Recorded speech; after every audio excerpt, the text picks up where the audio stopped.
Startuprad.io, your podcast and YouTube blog covering the German startup scene with news, interviews, and live events. Hello and welcome. I would like to say it's a sunny welcome, but unfortunately it's rather gray here in New York. We welcome you to our regular startup news from the startup and tech entrepreneurship scenes in Germany, Austria, and Switzerland. We are back from our summer break. I only cling on to this like floral motif short sleeve I'm wearing. And we bring you a massive news episode today. In fact, it's so long we had to cut it into 2 episodes. So like double the fun. Our startup news is recorded with me in New York City. Joe is joining from Frankfurt. Hey, from Nightly Frankfurt. Hey guys, how you doing? And now I started to mention myself first, which if you want to get into German idioms, in German you usually learn the donkey always mentions himself first. I learned that when I grew up. Der Esel nennt sich immer zuerst. Today's news cut is August 19th. As always, all news not included will be in our next shows. Next news wrap up to be published October 2nd, wrapping up September and the remaining August. Then we needed to cut our news seriously today, so you can have a brief news overview. We will have other news pieces in our blog posts on Startuprad.io/blog. Those are the ones that we simply cannot cover here. Otherwise, the news would stretch far too long. To give you a bit of background, this time we went through more than 350 news pieces for you. Therefore, we decided for the first time in the history of Startuprad.io that we will split this news recording into 2 pieces to keep them short and crisp. Happy Labor Day to you if you are celebrating. And entrepreneurs, since they are working so much, I guess, have a special relationship to Labor Day. But before I talk myself even more into a corner, I'm going to hand it over to you, Joe, to kick us off with the highlights. Yes. Thanks, Chris. I always appreciate your energy here. The highlights. By the way, I love Labor Day because it frequently coincides with my birthday. Our highlights: startup funding momentum across Europe and the DACH region accelerated in August with AI, climate tech, and fintech taking center stage. Berlin's AI ecosystem made global headlines as one stealth unicorn skyrocketed from $350 million to a $2.3 billion valuation in just 4 months, underlining the region's dominance in enterprise automation and SaaS-driven AI. Meanwhile, the macro backdrop remains tense, with Germany's GDP contracting sparking recession fears, but venture capital continues to pour into deep tech and energy innovation as hedge bets against cyclical slowdown.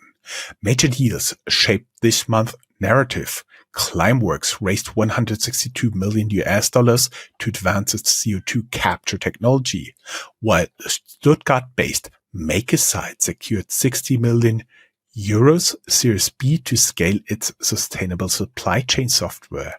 Q and added 62 million Series A, 60 million euros Series A to push quantum-inspired climate solutions, and Munich's Tanso closed 12 million euros Series A, underscoring climate tech as a long-term growth pillar.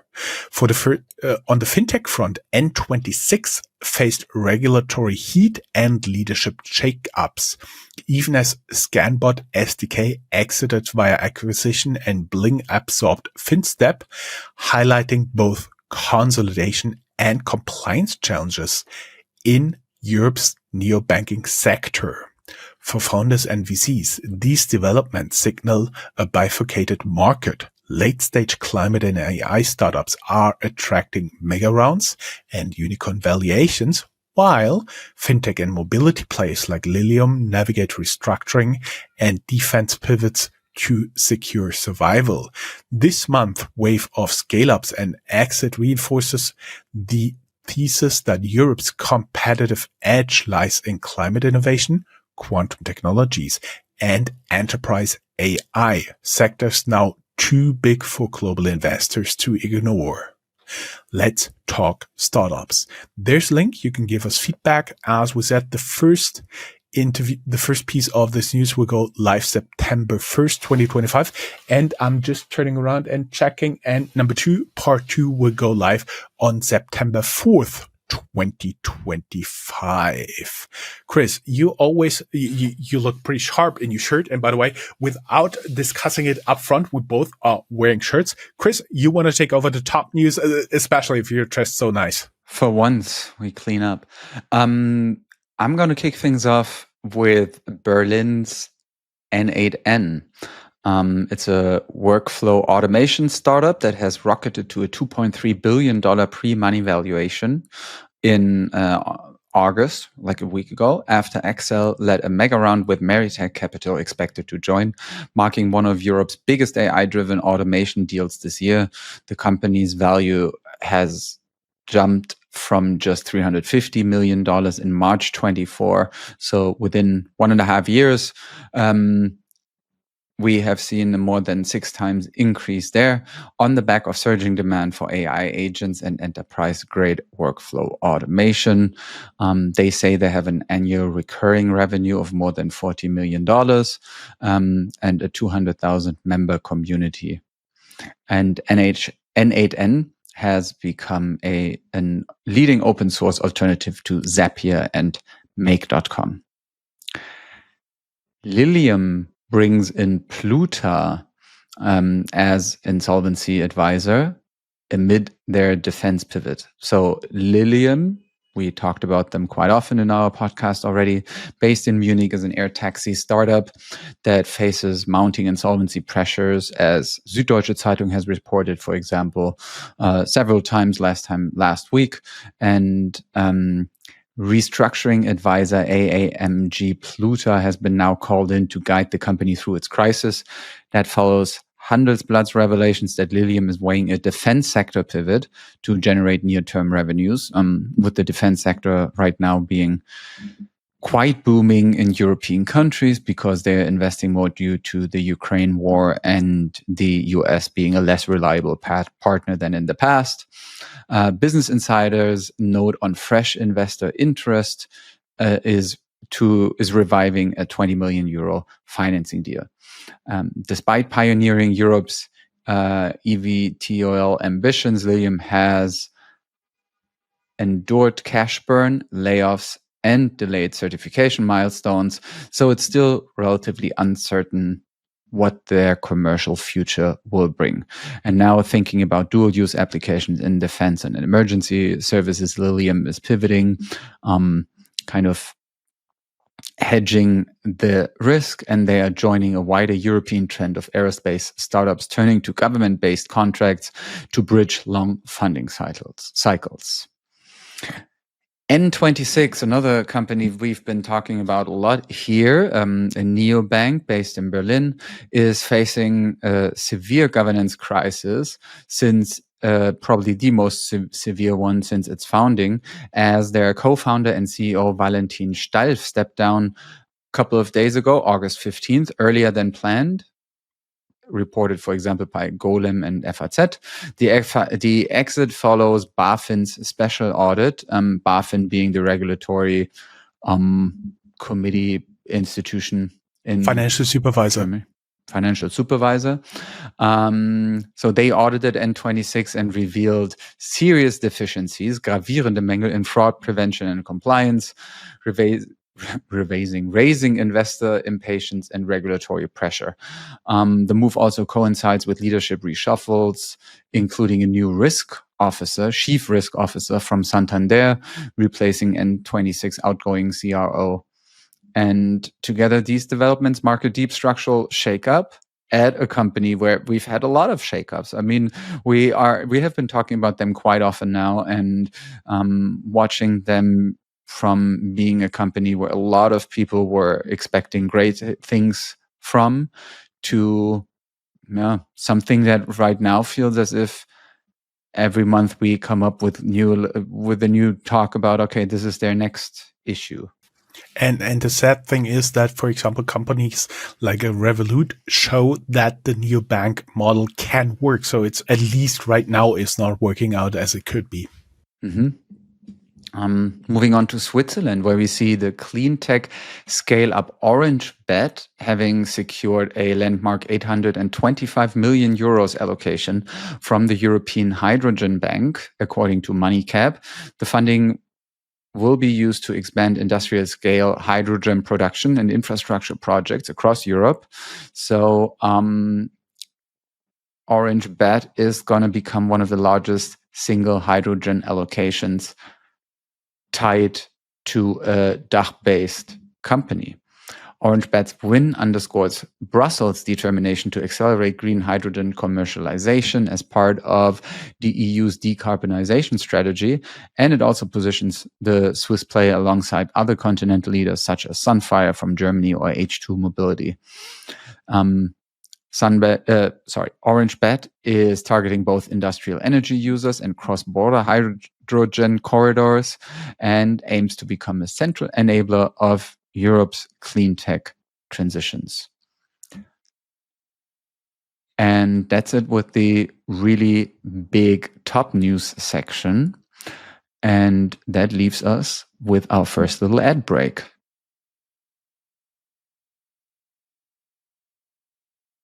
Taking over after the ad break from Chris, we don't put anything here in housekeeping and time to brag this month, but there'll be more coming up. Talking about the ecosystem here. In Europe, the European Innovation Council selects 40 startups for new funding round reported by Silicon Canals. They selected 40 startups from across Europe for equity and grant support. The companies span biotech, AI, and sustainability, reflecting EU-level support for scaling deep tech. Several DACH startups are included, though not all names were disclosed in this article. Two companies, Quant, QWANT, and Ecosia launch Stan, STAAN, Europe's independent search index. TechCrunch reported that French search engine Quant and German eco search provider Ecosia jointly launched Stan, a European search index designed as a privacy-first alternative to Google. They aim to enhance Europe's digital sovereignty and lay the groundwork for AI-native retrieval systems. The launch could reshape the European search and ad tech market. The talk going to Germany here. The IFO Business Climate Index edges higher in July 2025. On July 25th, 2025, the IFO Institute in Munich reported a modest increase in its closely watched Business Climate Index, reflecting cautious optimism in the German economy. Sentiment improved in industry and services, but remained weak in construction and retail. In other news, Dresden tops Sum Up 2025 cost ranking for founders. Leipzig and Bremen follow. Sum Up's analysis of 71 German cities ranked Dresden number 1 for cost-efficient funding, citing low retail rents, utilities, and competitive effective corporate tax. Leipzig placed second, Bremen third, while Munich ranked last among the top 20 due to high rents and utilities, but apparently you could still work as a high-rent startup hub. The study weights median wages, unemployment, rents, utilities, and effective corporate tax, signaling cost advantages in East German hubs for early-stage teams. KfW, Gründungsmonitor 2025, meaning the founding monitor 2025, reports stable startup activity despite economic headwinds. Munich Startup summarized the KfW Gründungsmonitor 2025, showing that the number of new businesses in Germany remains robust. Early stage activity is supported by resilience in tech and digital sectors, even as macroeconomic uncertainty weighs on financing. Policymakers are watching indicators closely to refine support schemes. German GDP dips again. Technical recession looms in Q2 2025. Tagesschau, it's like the main news source in Germany, right? everybody watches Tagesschau 8 It's the p.m. here in law. Germany. It's Yeah. the law. You have to It's watch a law. that. Yeah. They reported that Germany's economy shrank by 0.2% in Q2 after flat Q1, meeting the definition of a technical recession. Exports and industrial output weakened while private consumption stagnated despite easing inflation. The downturn adds pressure to fiscal debates and heightens importance of startup innovation-driven growth narratives in the DACH region. Berlin to set new financial rails for defense startups to speed procurement and scale. Handelsblatt reported the federal government will establish funding procurement Weichen, meaning rails, to help defense tech startups commercialize faster. Aligns with dual use momentum and NATO related demand. Dual use, didn't we just have something with Lilium like that? No new budget timelines versus our priority entry. Germany clears the path for remote operated driving pilots, opening the door for teleoperation startups. German authorities signaled the go-ahead for remote-controlled driving pilots, establishing the framework for teleoperation in logistics and mobility. The policy shift could benefit companies building tele-driving stacks, remote ops centers, and safety cases align with EU rules. The article does not name specific startups. And Chris, you know what's very interesting? We actually talked about it. I talked with a lawyer about it. Inside Germany's autonomous driving law in 2021, because this was already within the frame of a law. So we have been quite ahead of the curve here. But Chris, you looks pretty Bavarian. You want to take over Bavaria here. It's a unique thing that they are highlighted here. I mean, you're dressed in white and blue too. But yeah, I mean, autonomous driving, this is also a story that has been with us forever. And we've been promised that we are so close to finally actually making it work. Waymo apparently works pretty well on the US West Coast. But so far, I mean, I'm sure if you went back in the archives that you would be able to find assumptions, promises that would have said, okay, in 2025, there will be autonomous driving everywhere. And not much has happened. Yep. But we've already discussed it in 2021. So there will be one person ahead of a lot of screens. And if any autonomous driving vehicle gets into trouble, a human driver from a center takes over. That was basically the idea we discussed in 2021, and now it seems to become reality, at least in parts. Mm-hmm. There also was a huge report in Guardian based on reporting, I think, even for Handelsblatt from Germany, about how nonchalant Tesla actually deals with really deadly crashes and the car taking over when the drivers don't really want it. And then actually a lot of times the people who are who are the survivors of the dead people never get answers for what actually happened in the car and why the crash happened, why it accelerated. It was a really disturbing read. Anyway, Bavaria, we established it already, white and blue, state in the German South, passes a landmark resolution to unlock foundation capital for startups and VC funds. The Bavarian parliament approved a pro-startup resolution to invest in startups and VC funds, a little policy tweak that aims at attracting more endowment capital into DACH venture markets.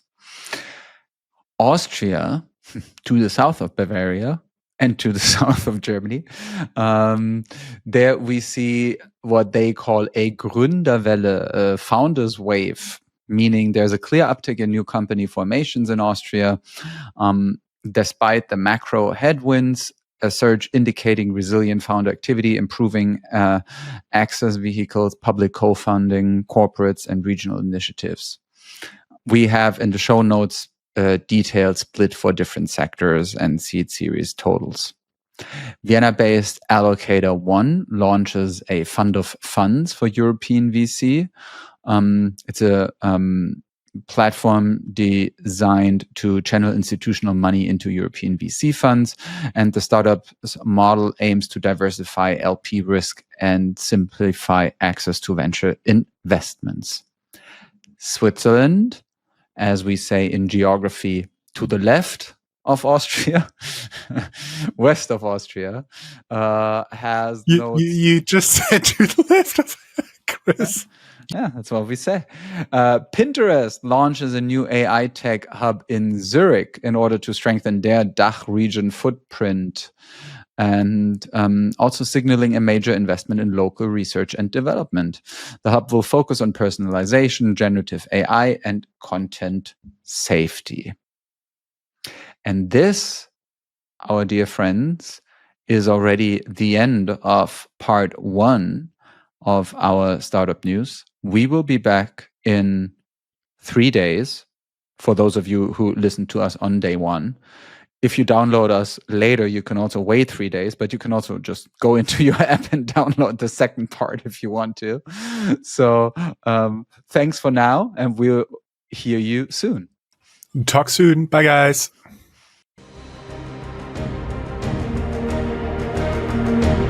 That's all, folks. Find more news, streams, events, and interviews at www.startuprad.io. Remember, sharing is caring.